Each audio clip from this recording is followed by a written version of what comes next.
নমস্কার, অন্নপূর্ণার হেসেন চ্যানেলে সবাইকে স্বাগত। আজকে আমার নতুন রেসিপি ফিশ ফ্রাই। তো ফিশ ফ্রাই করতে গেলে ভেটকি মাছের ফিলেট বাজার থেকে কেটে ধুয়ে ভিনিগার জলের সাথে মিশিয়ে ভিজিয়ে রেখেছিলাম। এছাড়া লাগছে পেঁয়াজ, আদা, রসুন, কাঁচা লঙ্কা আর কিছু ধনে পাতা, অল্প কিছু পুদিনা পাতা। এগুলো একসাথে আমি মিক্সিতে বেটে একটা পেস্ট তৈরি করে নিয়েছি। এবার ওই ফিলেটগুলো জল থেকে তুলে জল ঝরিয়ে এই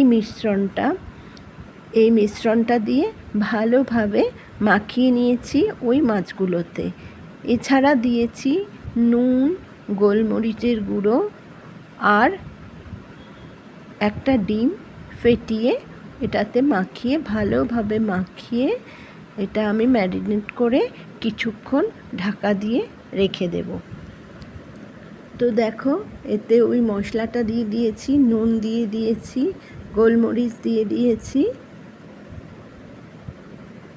এবার একটা ডিম ফাটিয়ে দেবো।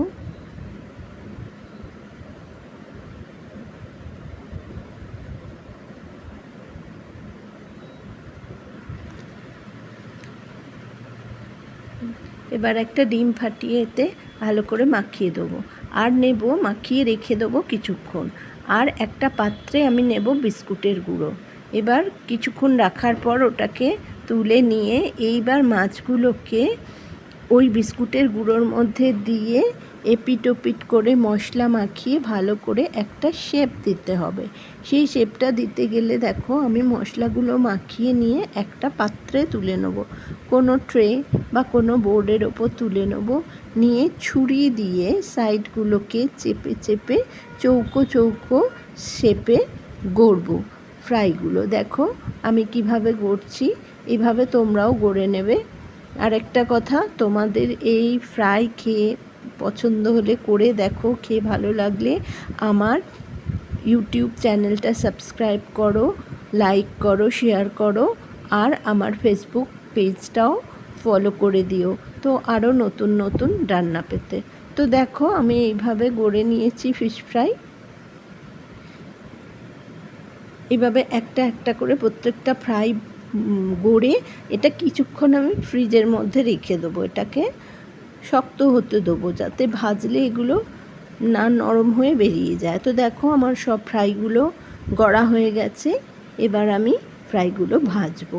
তো দেখো কেমন সুন্দর গড়া হয়ে গেছে। এবার আমি কড়াতে, যেহেতু এটা ডিপ ফ্রাই করব, তো একটু তেলটা বেশি দিতে হবে। তো তেল দিয়ে তেলটা খুব ভালোভাবে হতে হবে, কিন্তু ভাজতে হবে আস্তে আস্তে, কমিয়ে বাড়িয়ে, যেরকম, যাতে পুড়ে না যায়। তো তেলটা হয়ে গেলে আমি একটা একটা করে ফ্রাই ছাড়বো। হ্যাঁ, একটা ফ্রাই একটু বেশি ভাজা হয়ে গেলে, লাল লাল হলে আর একটা পাশে দেওয়া যেতে পারে। তো দেখো, আমার ফ্রাইটা একটু লাল লাল হয়ে গেছে। তো আমি পাশে আর একটা ফ্রাই দিয়ে দেবো। এইবার এইভাবে আমি একটা একটা করে ফ্রাইগুলো ভেজে তুলে নেব। তো দেখো, ভালো করে তেল ঝরিয়ে আবার তোমরা টিস্যু পেপারে রেখেও, ভাজার পর টিস্যু পেপারে রেখেও একটা তেল ঝরিয়ে নিতে পারো।